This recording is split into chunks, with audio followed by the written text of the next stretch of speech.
The question I want to start may make you feel uncomfortable. If AI can already write faster than your team, can analyze data faster than your team, can get more ideas comparing to your meeting, then what exactly is left for leadership? The challenge is not AI. The challenge is understanding whether we are replacing human with AI. Because the thing we'll be leaving behind is our human element that matters the most at this moment for our productivity. And before I answering to the question why, let me look at some data.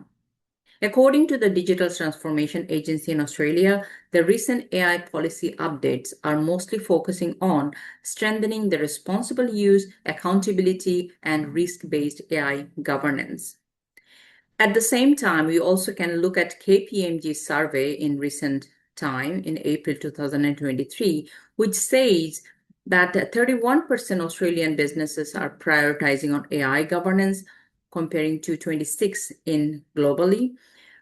35% prioritize AI-driven productivity gain, comparing to 42 in globally, which also indicates a simple but strong message that Australian businesses are good in developing trust and governance, but on the other side, it's not yet creating any measurable performance.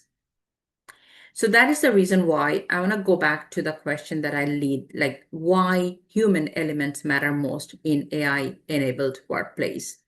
Because now today we are leading people, especially in the environment which is always changing, and AI is driving the whole world. And this is where we need to understand neuroscience.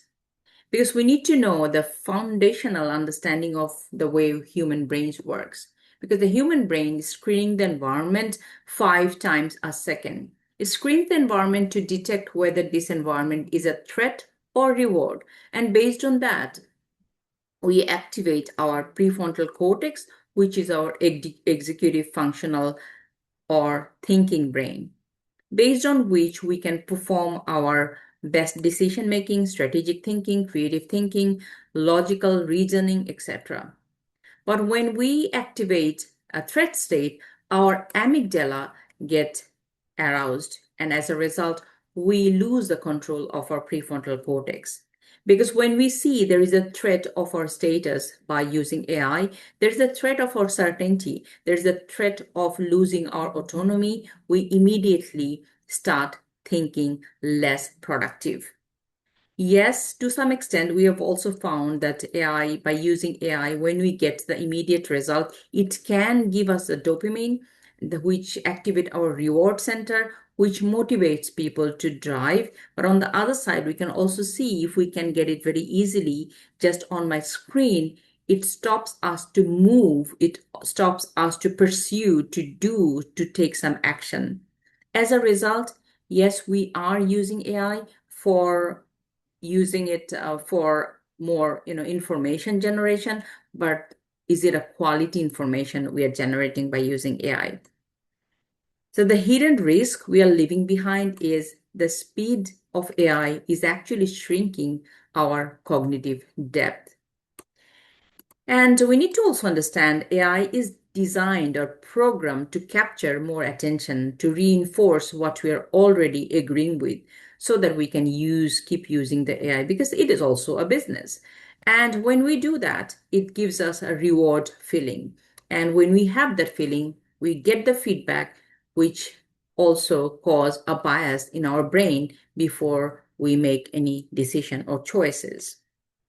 So ultimately, what we're getting from the AI is not representative of the actual fact. It's a representation of the information which is derived through the lens of confirmation bias.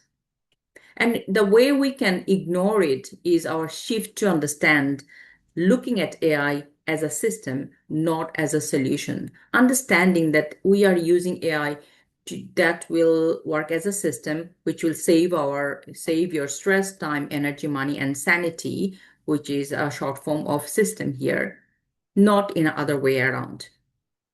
because the Neuro Leadership Institute, they have found in their recent survey that 5 to 30% of employees are fluently using AI to enhance their thinking. What about the remaining 70% people? Because they are using either passively, being overly dependent on it, or using it, not using it, resisting using it. So as a result, what we do, we are actually protecting human element of our productivity, not allowing them to use fully when the environment is not properly balanced. Where we're missing our insights, where we're missing our perspective, missing our better questioning skill.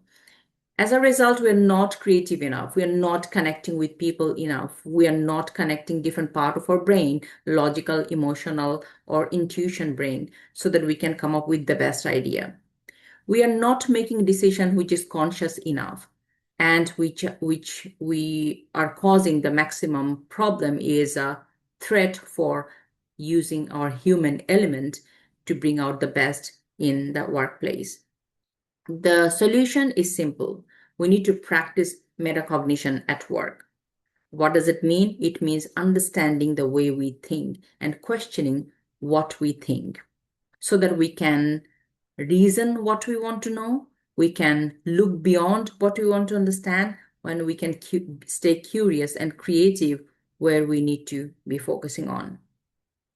So because we need to understand that AI is a vehicle, is not the driver. And in modern leadership, like today's world, we decide who keeps their hand on the wheel.